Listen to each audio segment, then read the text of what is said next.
안녕하세요. 반갑습니다. 코인한스입니다. 자, 오늘은 이더리움을 가지고 영상을 한번 준비해 봤습니다. 오늘 여러 가지 시장 변동성이 있는데 이 변동성에 여러분들이 대비하기 좋은 내용들로 제가 준비를 해 봤는데 여러분들한테 꼭 도움이 될 내용들이라고 생각을 하고 있어요. 그래서 영상 끝까지 시청 부탁드리고 많은 내용 얻어 가셨으면 좋겠습니다.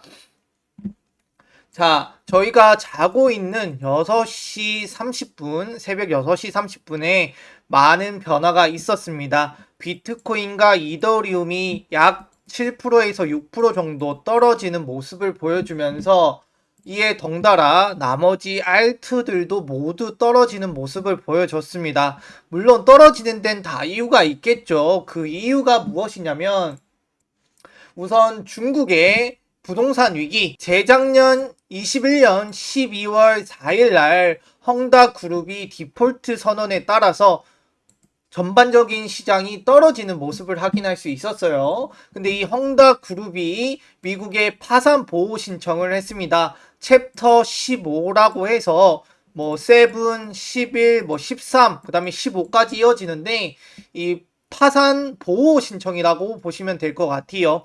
결국엔 중국 부동산의 강력한 기업인 이 헝다그룹도 파산을 신청할 수밖에 없게 되었는데 이에 따라서 그 밑에 딸려있던 기업들도 파산 신청이 나올 것이고 그 외 부동산 기업들도 모두 파산 신청이 나올 수 있는 내용들이 나왔어요. 중국이 이렇게 무너지다 보니까 전반적인 투심 자체가 또 무너질 수밖에 없겠죠.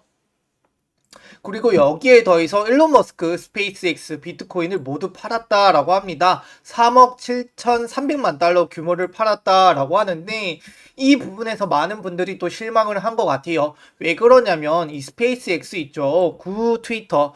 암호화폐 결제 서비스를 도입한다라고 했는데 여기에 포함되는 게 도지코인이냐 비트코인이냐 이렇게 사람들이 의견이 분분했고 비트코인에 많이 쏠리고 있었거든요. 근데 이 부분을 기대하던 사람들이 일론 머스크가 만약에 너희가 트위터에 암호화폐 결제 서비스를 도입을 할 거면 비트코인을 어느 정도 매집을 해야 되잖아. 근데 이걸 팔았어. 아, 그럼 비트코인은 아니구나라는 생각을 해볼 수 있을 것 같아요. 많은 실망감이 시장에 반영되면서 비트코인의 전반적인 하락이 있었다라고 볼 수 있을 것 같습니다.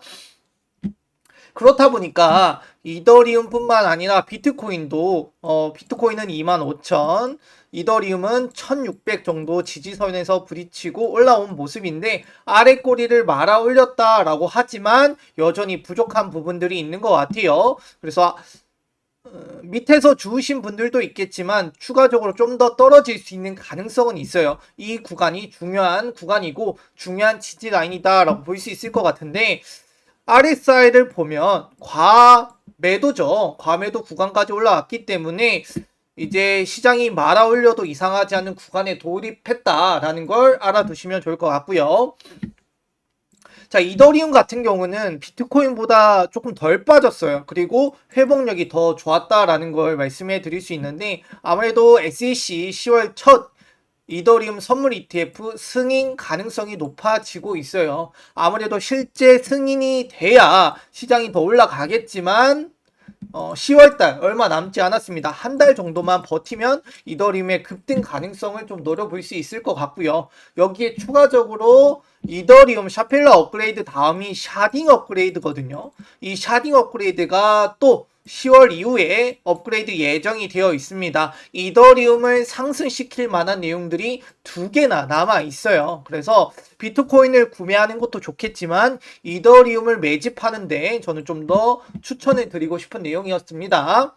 추가적으로 지금 시장을 매집해도 되는 내용을 말씀해 드리고 싶은데 이 암호화폐 공포 탐욕 지수를 나타내는 거예요. 1년치를 보고 있는데 40m로가 공포라고 볼 수 있을 것 같아요. 근데 최근 1월 이후에 공포에 들어왔던 적이 3월, 그리고 공포 비슷한 구역에 왔던 게 6월, 그리고 8월 이렇게 되거든요. 근데 여러분들 3월 때 어떻게 기억하시나요? 3월 이 공포 탐욕 지수가 공포일 때 시장이 급등을 했었고요. 그 다음에 6월 달도 공포 탐욕 지수 근처에 왔을 때 또 급등을 하는 모습이 확인할 수 있었어요. 이 내용을 기억하면은 공포의 사라는 내용이 뭔 말인지 이제 알 것 같다. 이제 실질적인 차트로 한번 보도록 할게요. 자, 공포 탐욕 지수가 공포에 왔었던 구간, 요 구간, 요 구간, 요 구간이에요. 3월 같은 경우는 급등을 했었고요. 6월 같은 경우도 급등을 했었습니다. 자, 이제 공포 탐욕 지수가 공포에 왔어요. 이제 급등 구간이기도 하고요. 여기에 추가적으로 RSI 지표를 한번 보도록 할게요. 여기 RSI 지표 보시면 이더리움 같은 경우는 과매도 구간은 아니지만 거의 비슷한 구간이었죠. 여기서 공포와 RSI 과매도가 겹쳐지더니 급등을 했었고요. 6월달도 공포와 과매도가 겹쳐지니까 급등을 했었습니다. 이번에 8월달 급락을 했었는데 보니까 공포와 RSI 과매도가 겹쳐짐에 따라서 급등할 구간으로 왔다. 이렇게 빠져주면 오히려 좋을 것 같아요. 사람들의 구매력이 떨어진다라는 뜻이거든요. 아무도 사지 않을 때 매집을 해야 저점 매수의 기회가 생기는 거고요. 누구나 살 때 이걸 사면은 저점 매수의 기회가 아니겠죠. 이렇게 급락이 떨어졌을 때 줄 수 있는 사람만이 저점 매수를 잡아가는 내용이다라는 걸 말씀해 드리고 싶었어요. 그래서 지금 알트들을 매집하는 것도 좋지만 이더리움과 비트코인을 매집해 가는 게 저점 매수의 기회고 더 많은 수익을 낼 수 있는 구간이다. 그리고 좀 더 안전하게 접근할 수 있는 구간이다라는 걸 말씀해 드리고 싶었습니다. 네.